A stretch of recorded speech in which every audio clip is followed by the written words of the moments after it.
বাংলাদেশের মানুষ স্লোগান দেওয়া ধরেছে, সব কিছু দেখা শেষ, আগামীর বাংলাদেশ আল কোরআনের বাংলাদেশ। বলে ঠিক কিনা? সব দলেরই দেখা হলো, সব দলেরই দেখা হলো, কেমন করে চালাই দেশ। আগামীতে চাই যে দেখতে দাড়ি টুপির বাংলাদেশ। সব দলেরই দেখা হলো, সব দলেরই দেখা হলো, কেমন করে চালাই দেশ। আগামীতে চাই যে দেখতে দাড়ি টুপির বাংলাদেশ। আগামীতে চাই যে দেখতে দাড়ি টুপির বাংলাদেশ। আগামীতে চাই যে দেখতে দাড়ি টুপির বাংলাদেশ। আগামীতে চাই যে দেখতে আল কোরআনের বাংলাদেশ। এমন নেতা চাই যে দেশে দুঃখ সবার বোঝা, গরিব দুঃখীর বাড়ি বাড়ি দুঃখ কষ্ট খোঁজে রে, দুঃখ কষ্ট খোঁজে।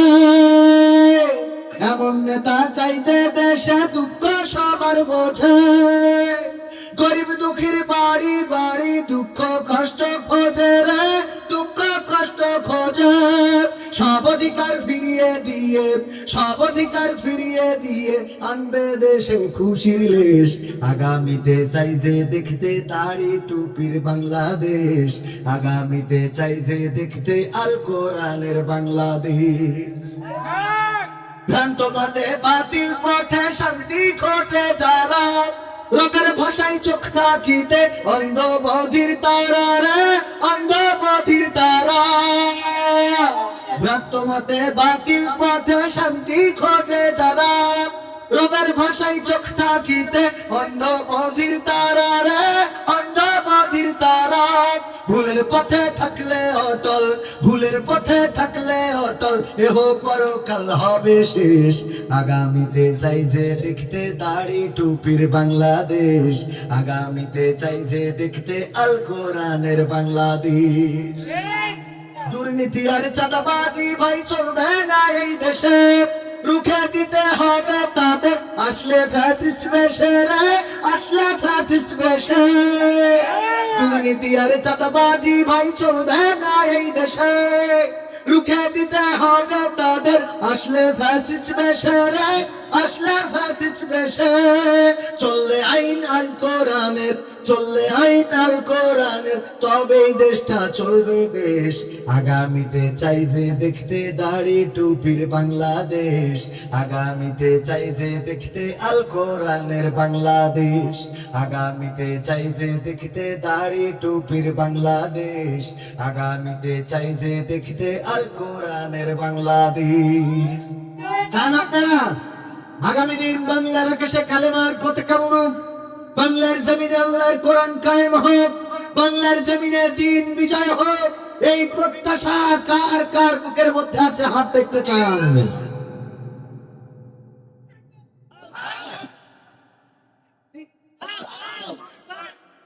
সম্মানিত ভাইয়েরা, সত্যি যদি দিনের বিজয় চান, বিজয় দিবেন কে? সংখ্যার দরকার আছে? বদরে কি সংখ্যা লেগেছিল? সংখ্যা দিয়ে ইসলামের বিজয় হয়নি। বিজয় হয়েছে কি দিয়ে? ঈমান দিয়ে। কি দিয়ে? ঈমান দিয়ে। ঈমান ছিল কার উপরে? আল্লাহর উপরে এবং তার রাসূলের উপরে। এই ঈমান থাকার কারণে বদরে 313 জন বিজয় ছিনিয়ে এনেছিলেন।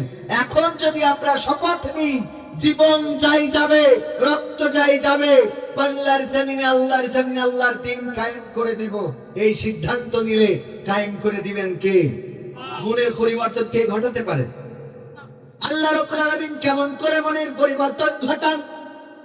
ওমর রাদিয়াল্লাহু তাআলা আনহু নবীর মাথা কাটার জন্য রওনা করলো, সিদ্ধান্ত নিল রাসূলের মাথা কাটবে। কিন্তু যাওয়ার পথে যখন শুনলো বোন ভগ্নিপতি ইসলাম কবুল করেছে, মিজাজটা আরো বাড়লো না কমলো?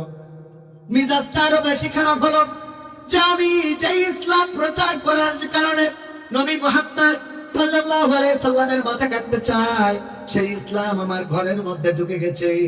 অনেক নেতারা বলে আমরা এত দলগিরি করি, অথচ বড়ুর মহিলা সভানেত্রী আছে না? মানে ভোটে দাঁড়ালি নিজের বউ দেবে না রে, আছে না? ওই দিকে বলে এই করে না সে, আর এই দিকে স্ত্রী যাই বলে আল্লাহর পথ ছাড়া রাস্তা নাই। আছে না না? ফিরআউনের স্ত্রী আসিয়া আলাইহিস সালাম ফিরআউনের কথা অমান্য করে নাই, স্বামী হিসাবে তার খেদমত করেছে। ফিরআউন এমন একজন শাসক ছিল যিনি আল্লাহ চেয়ারটা নিয়ে টানাটানি করেছে, বলেন ঠিক না বেঠে? এমন একজন শাসক, পৃথিবীতে কত শাসক এসেছে ক্ষমতা ছাড়তে চায় নাই, চেয়ার ছাড়তে চায় নাই। এমনকি বাংলাদেশে যারা ক্ষমতায় ছিল কেউ কিসের চাই চেয়ার ছাড়তে চেয়েছে নাকি? না, ছাড়তে চায় নাই, চেয়ার থেকে ছাড়ানো লেগেছে। ফিরআউনও সেই চেয়ার ছাড়তে চায় নাই, কিন্তু ফিরআউনের ব্যতিক্রমটা ছিল এই পৃথিবীর অন্যান্যরা, Donald Trump, Biden, Barack Obama, তারপরে ওই যে ইসরায়েলের বেনিয়ামিন নেতানিয়াহু, এমনি ভাবে যারাই আছে চেয়ার ছাড়তে চায় না, কিন্তু কেউ স্রষ্টা দাবি করে নাই, রব দাবি করে নাই। ফিরআউন এমন একজন ছিল, সে স্বয়ং নিজেরে আল্লাহ বলে ঘোষণা দিয়েছিল, বলেন নাউজুবিল্লাহ। তার মানে কতটা জালেম ছিল, কতটা জাহেল ছিল। এই জন্য আল্লাহ মুসা আলাইহিস সালামকে পাঠানো, যাও তারে বলো সে বাউন্ডারি ক্রস করে ফেলেছে, তারে বলো সে দাবি করেছে আনা রব্বুকুমুল আলা, আমি এই বিশ্বের রব, আমার এই রব মেনে নাও, আমি সবকিছুর উপরে ক্ষমতাবান। যাও তারে থামাও, তারে কন্ট্রোল করো। এই ফিরআউন যার জন্য নবী পাঠানো লেগেছে, শুধু একজন না দুইজন নবী একসাথে পাঠাইছে। মুসা আলাইহিস সালাম বলল, ওগো আল্লাহ, তুমি তো আমার ফিরআউনের কাছে পাঠাচ্ছাও, কিন্তু আমার তো কণ্ঠ ভালো না, আমি ভালো করে কথা বলতে পারি না, আমার একটু জড়তা আছে। ছোটবেলায় আগুন খেয়ে ফেলেছিলেন কি মনে আছে আপনাদের? কেমন করে খাইছিল? মুসা আলাইহিস সালামকে লালন পালন করলো ফিরআউন। যেদিন কোলে নিয়েছে ছোট্ট তুলতুলে একটা বাচ্চা, এত সুন্দর দেখে মনে চাইলো একটু কোলে নিতে, কোলে নিয়েছে, থাপ্পড় একটা কষে দিয়েছে, ফিরআউন পড়ে গেছে মাথা ঘুরে। বলছে আমি বলিলাম এইটা সেইটা, এই সেই লোক, এই হবে চলবে? আমি বলেছিলাম এই সেই লোক। ও আসিয়া, তুমি তো শুনলে না, তোমার অনুরোধের কারণে আমি এই বাচ্চাটারে আশ্রয় দিয়েছি, আর আজকে এই বাচ্চা আমারে থাপ্পড় দিল। তার মানে প্রমাণ হয়ে গেল এই সেই অগ্নিকুণ্ড যে আমার রাস্তা সাতটা চালিয়ে দেবে, আমি যা স্বপ্নে দেখেছি।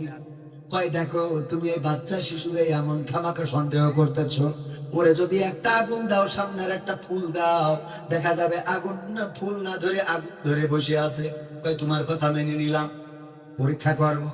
ফিরআউন একবার কম ভাত খারাপ ছিল, মিশরের তো একটু ঘাট দেবা, পরীক্ষা করব, দেখি কি করে। আগুন রাখা হলো, ফুল রাখা হলো, আর বাচ্চা শিশুটারে ছেড়ে দেওয়া হলো। মুসা আলাইহিস সালাম ছুটতেছেন, ফিরআউন খালি হাতটা ঘুরাই দেয় ফুলের দিকে যেন ফুলটা ধরে, কিন্তু না, ফুল ধরলো না, অমনি খপাং করে আগুনটা ধরে গালের মধ্যে ভরে দিয়েছে। যাক, সে যাত্রায় আসিয়া বলছে আল্লাহ বাঁচাই মুসা, আলহামদুলিল্লাহ, তা না হলে আজকে কি উপায় হয়ে যেত। এই ছিল আসিয়া। আর আমাদের বউরা চিন্তা করে, হঠাৎ ফোনে কথা বলছিল, বলতে হঠাৎ হ্যাঁ কতদিন একটু ভিডিও কল দিবা, দেখতাম, একটু ভিডিও কল দাও। হ্যাঁ, হঠাৎ স্বামী বাড়ি, আচ্ছা তুই তাহলে এসে রে ভাই, এসে বেড়াই জায়গা নাই, তোর তুই কদিন হইলে আস। ও বাবা, সাথে সাথে বলে আনছেন ছিল ইস্টার জলসায় পৃথিবীতে দিন, ঠিক আছে? ঠিক, সাথে সাথে ইস্টার জলসা পৃথিবীতে ধরাই দিয়ে কার সাথে কথা বলছে? কেন, ওই তো তোমার আমার সে চাচা তো ভাই, তোমার শালা ধর খুলি খাইতে তুমি গেলি, ও হ্যাঁ, ও ঠিক আছে। এরকম আল্লাহ এই যাত্রায় বাঁচাই দিছাও। আসিয়াও এক যাত্রায় বেশি গেছে, আর এরাও আর এক যাত্রায় বাস, কথা কয় কথা এই জায়গায়। ওরাও এক যাত্রায় বাসে, আর এরাও এক যাত্রায় বাসে। যে যাক ধরাম তো খেয়েই গেলাম।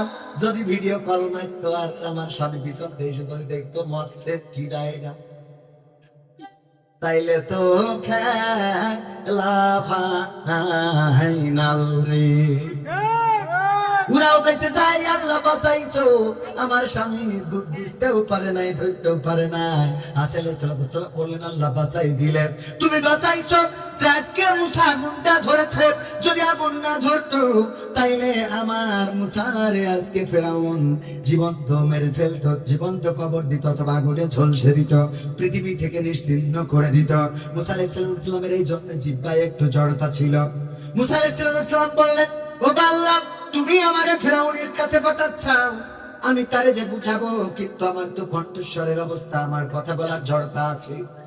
তুমি যদি আমার ভাই হারো, তার কণ্ঠ ভালো, কথাও বলে সুন্দর করে, বক্তা মানুষ, যদি তুমি তারে আমার সাথে নবী করে দিতে তাইলে একটু ভালো হয়তো, দুই ভাই যেয়ে তারে একটু বুঝাতাম। আল্লাহ রাব্বুল আলামিন দোয়া কবুল করেছে না করে নাই? ভাই আরো কেউ নবী বানালে এবং বললেন এইবার দুই ভাই যাও। এক ফিরাউনের ঠিক করার জন্য দুটো নবী পাঠাচ্ছে। চিন্তা করা যায় যে কত বড় বেতা।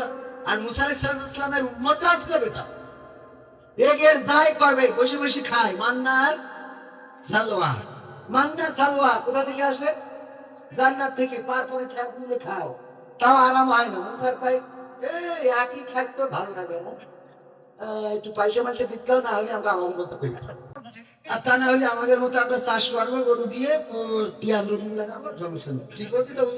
হ্যাঁ, কত বড়। আল্লাহ বলছে মুসা, ওরা তো আমার সিজদা দিতে চাই না, তো একটা গেট বানো। কি গেট?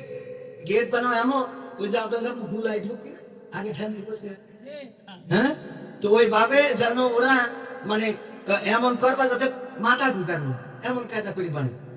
তো ওরা ওই ফেরাউনের মুসা আলাইহিস সালামের ওই বেতাড়া উম্মতরা, ওরা বলতেছে আমাদের এত পাগল পাও না যা মাথা ঢুকাবার, ওই যে গুলাই যেভাবে পা আগে ঢুকায়, ওরা আগে পা ঢুকাই দেখো সিজদা হয়ে যাবে। ও চিন্তা করা যায়। এই ফেরাউনের কথা কেন আনলাম? যাকে ঠিক করার জন্য দুইজন নবী লেগে থাকলেন, মুজিজা দেখালেন, তারপরেও ঠিক হলো না, এমনকি মৃত্যুর আগ পর্যন্ত ঠিক হলো না। দেখেন ওই যে নদীর কিনারায় পৌঁছে গেল, পৌঁছে যাওয়ার পরে যখন মুসা আলাইহিস সালাম বাড়ি দিলেন, রাস্তা হলো কড়া, 12টা রাস্তা হয়ে গেল। এইটা দেখার পরেও ওর মনের মধ্যে দাগ কাটে নাই, ওর মনের মধ্যে এটা হয় নাই যে মুসার এই রাস্তায় যদি হাতি পানি আবার একাকার হয়ে যেতে পারে না, পারে না। ওর মনের মধ্যে এতটুকু ভয় হয় নাই। তার মানে কত বড় জালেম চিন্তা করা যায়। আরে শেখ হাসিনা তো জালেম, তাও হেলিকপ্টারে করে চলে গেছে, যদি বটা দিয়ে বেনা বলতে গাড়িতে যাইতে হঠাৎ পাঞ্চার হলো তো সমস্যা, ঠিক না? ঠিক। তার সেই ঠাস পিনকে ঠাস পিনবে কথা কয়। আমরা যে জালেম বলি, এ জালেম এ অনেক ভালো, আপনারা মনে করেন অনেক ভালো, অনেক ভালো, ঠিক না? ঠিক। কিন্তু এইটা এত বড় জালেম যে আল্লাহ রাস্তা করে দিলে বলছে আমার আব্বা বানাই, ওর মধ্যে ঢুকে সুবানি খেয়েছে না খায়নি? এই জালেমের সংসার করেছে আসিয়া আলাইহিস সালাম। সেই আসিয়া কোনোদিন স্বামীর সাথে খারাপ আচরণ করে নাই, স্বামীকে গালমন্দ করে নাই, স্বামীকে গালি দেয় নাই, স্বামীর কথার অবাধ্য হয় নাই, শুধুমাত্র একটা ছাড়া, সেটা হলো ফেরাউন বলেছে তুমি আমাকে রব হিসাবে মেনে নাও, আর আসিয়া আলাইহিস সালাম বলেছে তুমি আমার স্বামী, স্বামী হিসাবে তোমার জন্য যা করা প্রয়োজন সব করব, তোমার গা টিপে দেব, তোমার পা টিপে দেব, তোমার গোসল করিয়ে দেব, তোমার মাথা ছিঁড়িয়ে দেব, তোমার জামা গায়ে পরিয়ে দেব, তোমার জুতার ফিতা বেঁধে দেব, তোমার জন্য আমি রাত জেগে অপেক্ষা করব, তোমার জন্য আমি ভালো ভালো রান্না করে রাখবো, তোমার জন্য আমি জুস বানাবো, তোমার জন্য আমি যা করা দরকার জাগতিক সব করতে রাজি আছি, কিন্তু রব হিসাবে মেনে নিয়েছি কাকি?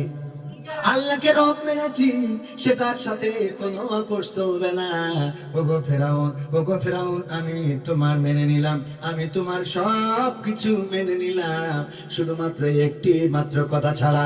এখনকার মা বোনেরাও এমন সিদ্ধান্ত নিয়ে ফেলেছে, স্বামী দল করে বেড়ায়, স্বামী লড়াই করে, মিছিল করে, সংগ্রাম করে, এমনকি প্রতীক নিয়ে দাঁড়িয়েও যায়, আর স্ত্রী বলে আমি আল্লাহর পথের মার্কা ছাড়া অন্য মার্কায় ভোট দেব না রে। বলেন ঠিক কিনা?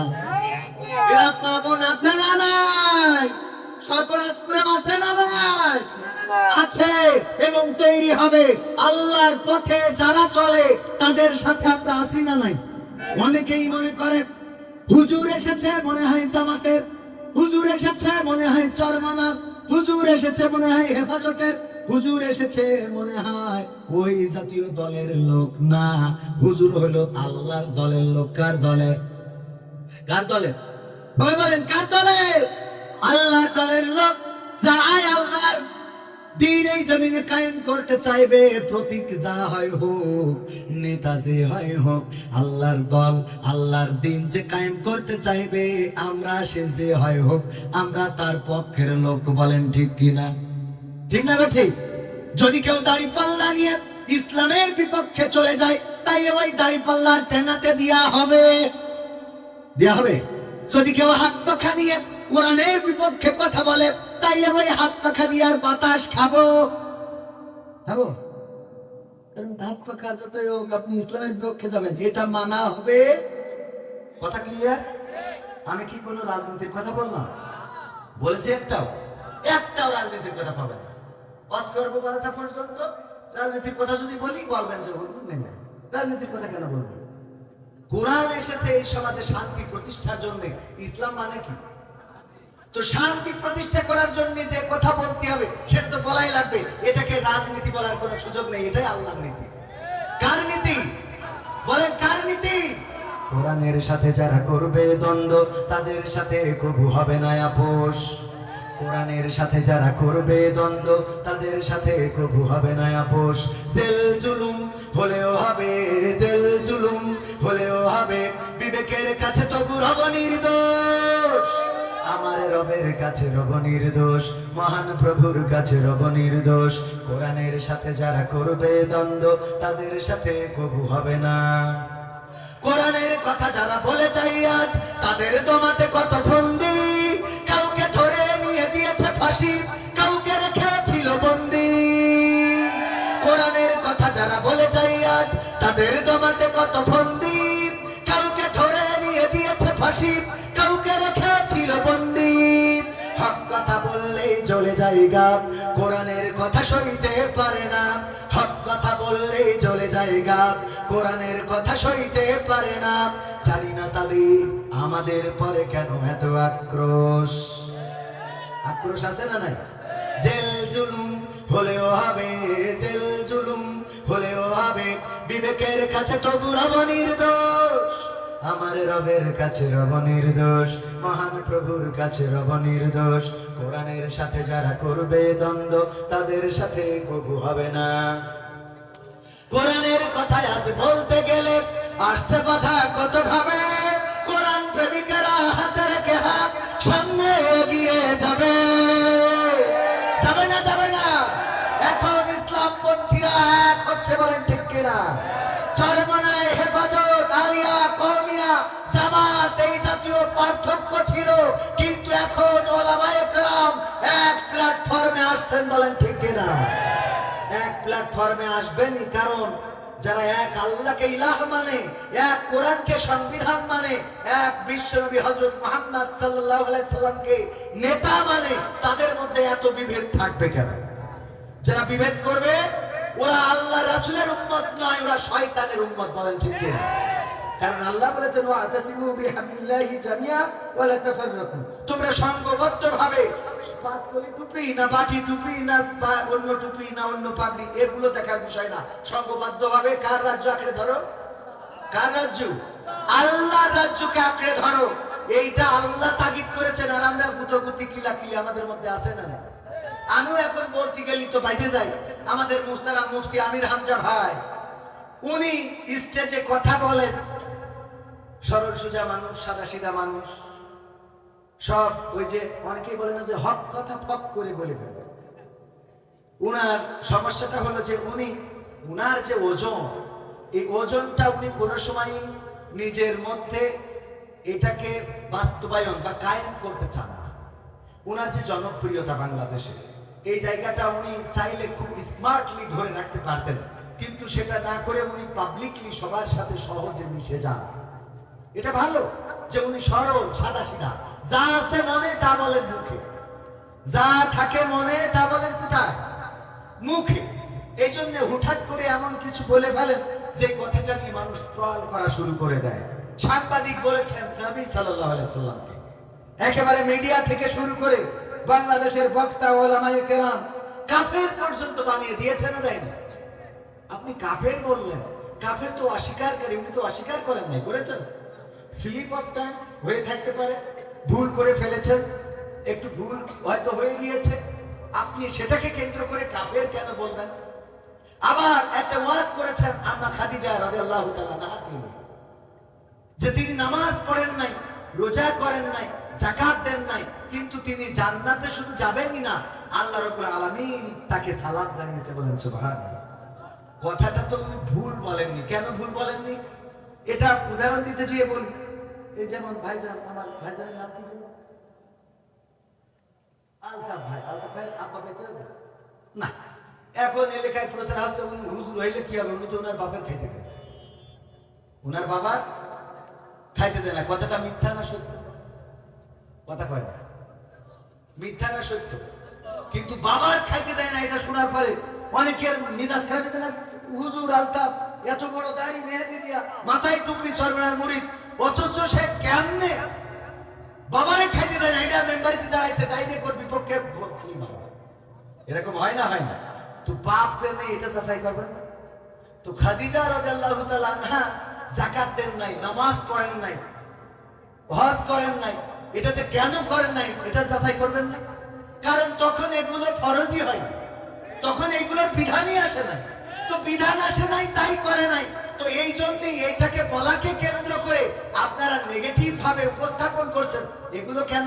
আর সবচেয়ে দেখলাম আমাদেরকে ব্যবহার করে বক্তা হয়েছে আব্দুর রহিম আল মাদানি। আসলে আদৌ সে মাদানি না, জাল মাদানি। কি মাদানি? কি মাদানি? জাল মাদানি। আর মাদানি হইতেও পারে, একজন নামের শেষে লাগাইছে যে অমুক আল মাক্কি। আমি বললাম কেন? বলছে যে ঢাকায় একটা হোটেলে চাকরি করতাম, সেই হোটেলের নাম ছিল আল মক্কা হোটেল। কি হোটেল? আল মক্কা হোটেল। তো আল মক্কা হোটেলে চাকরি করি, তো আল মাক্কি লাগাই দিয়েছে।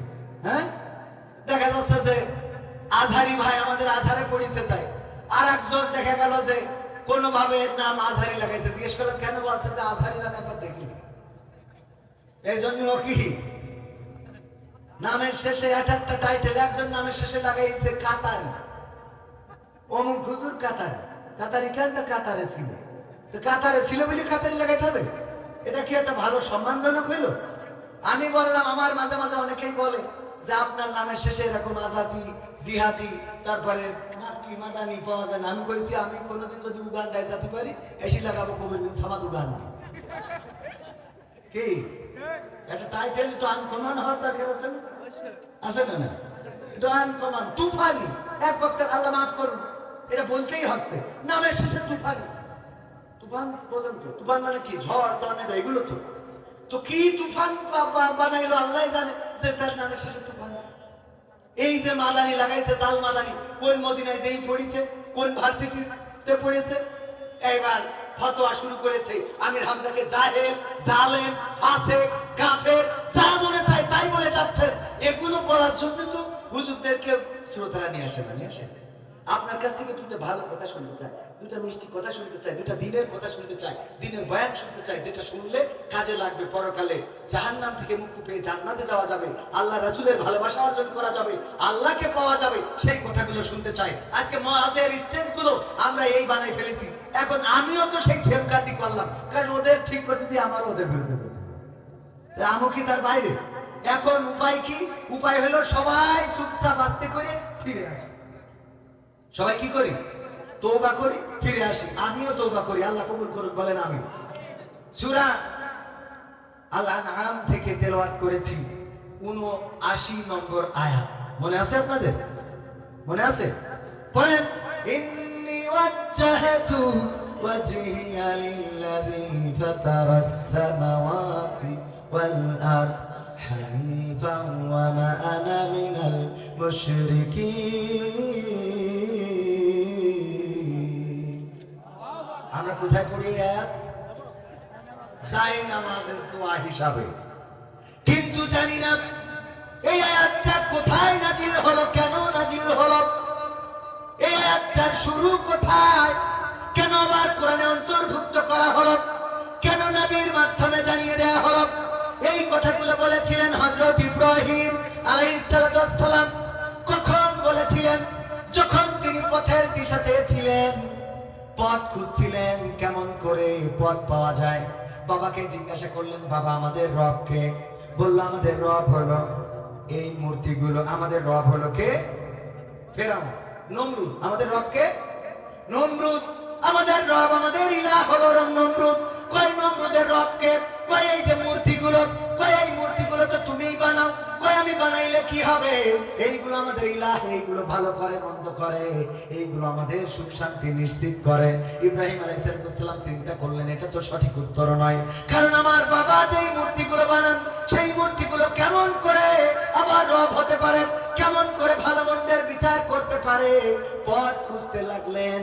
সেই পথের দিশা পাওয়ার জন্য উনি চলে গেলেন নীরব নিভৃতে এমন এক জায়গায় বসলেন যেখান থেকে আল্লাহ রাব্বুল আলামিন পরের আগের আয়াতগুলোতে জানিয়ে দিয়েছেন। ৭৬ নম্বর আয়াতে আল্লাহ বলছেন, ফালাম্মা জান্না আলাইহিল লাইলু রাআ কাওকাবান ক্বালা হাযা রাব্বি ফালাম্মা আফালা ক্বালা লা উহিব্বুল আফিলিন। আল্লাহ রাব্বুল আলামিন বলছেন, ওই দিন ইব্রাহিম আলাইহিস সালাম আকাশে দেখলেন তারা। কি দেখলেন? তারা। তারা দেখার পরে বললেন, এই তারাটাই আমার রব হবে, এটাই আমার আল্লাহ, এটাই আমার স্রষ্টা, এটাই আমার প্রভু, আমি এটাকেই রব মেনে নিলাম। এই কথা যখন বলে বসে আছেন, তারার দিকে তাকিয়ে অপলক দৃষ্টিতে হঠাৎ করে তারাটা অস্তমিত হয়ে গেল, ডুবে গেল। সন্ধ্যা তারা আস্তে করে মিট করে আবার নিভে গেল। বলল যেটা নিভে যায়, যেটা অস্তমিত হয়ে যায়, সেটাকে আমি তার প্রতি কখনো আসক্ত হতে পারি না, সেটাকে রব বলে মেনে নিতে পারি না। বসে আছেন চলে হাত দিয়ে চুপচাপ। কিছুক্ষণ পরে দেখলেন যে টকবক করে একটা চন্দ্র পশ্চিম আকাশে ওঠা শুরু হয়েছে। ওই চন্দ্রের তারার থেকে চন্দ্রের আকারটা ছিল বড়, আলোটা ছিল বেশি। ফালাম্মা জান্না আলাইহিল লাইলু ফালাম্মা জান্না আলাইহিল লাইলু রাআ ফালাম্মা فلما رأى القمر بازغا قال هذا ربي فلما أفل قال لئن لم يهديني ربي لكونن من القوم الضالين। পরের আয়াতে আল্লাহ ইব্রাহিম আলাইহিস সালামের পরের কথাগুলো আবার জানিয়ে দিলেন। ইব্রাহিম আলাইহিস সালাম বললেন যে আমি ওই যে আকাশের চাঁদটা দেখলাম, এই চাঁদটা আমার স্রষ্টা হবে, এই চাঁদটা আমার রব হবে। আমার বাবার কাছে জিজ্ঞাসা করে আমি সঠিক উত্তর পাই নাই, আমার মায়ের কাছে জিজ্ঞাসা করে আমি সঠিক উত্তর পাই নাই। ওই যে আকাশের চাঁদটা এত সুন্দর আলো দেয়, এই চাঁদটাই হয়তো আমার স্রষ্টা, এটাই আমার রব। এই কথা বললেন। আস্তে করে সেই চাঁদটা অস্তমিত হয়ে গেল, চাঁদটা মিলান হয়ে গেল।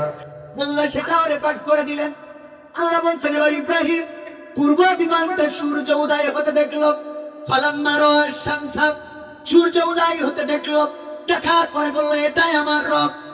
হাযা আকবার, এটা ওদের থেকে বড়। তারার থেকে চাঁদ বড় ছিল আর চাঁদের থেকে সূর্যটা বড়। কিন্তু যখন সেই সূর্যটা আবার নিজের প্রখরতা হারিয়ে পশ্চিম আকাশে ঢলে পড়লো, অস্তমিত হয়ে গেল, তখন বললো গো আমার কোন শুনে নাও, আমি পথের দিশা পেয়ে গেছি, আমি পথের দিশা পাইছি, আমি রাস্তা পাইছি। এবার বললো ইন্নী ওয়াজ্জাহতু ওয়াজহিয়া লিল্লাযী ফাতারাস সামাওয়াতি ওয়াল আরদ হানিফা ওয়া মা আনা মিনাল মুশরিকিন।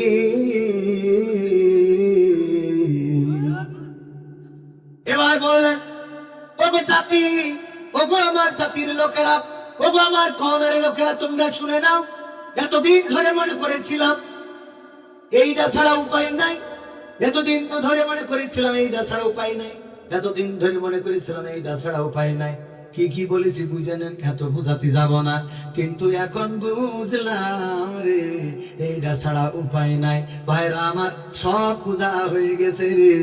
আকাশে তারা দেখলাম, চন্দ্র দেখলাম, তারকারাজি দেখলাম, চন্দ্র দেখলাম, সূর্য দেখলাম, এইগুলো সব অস্তমিত হতে দেখলাম। এবার বুঝে নিলাম এইগুলোর পিছনে একজন কারিগর আছে, যে তারকা উঠান আবার ডোবান, যে চন্দ্র উঠান আবার ডোবান, যে সূর্য উঠান আবার ডোবান। আমি সেই আল্লাহর দিকে আমার মুখটা করে দিলাম আর বলে দিচ্ছি শুনে নাও, আমি তোমাদের শিরকের সাথে নিজেকে আর সম্পৃক্ততা রাখলাম না। বলেন আল্লাহু আকবার।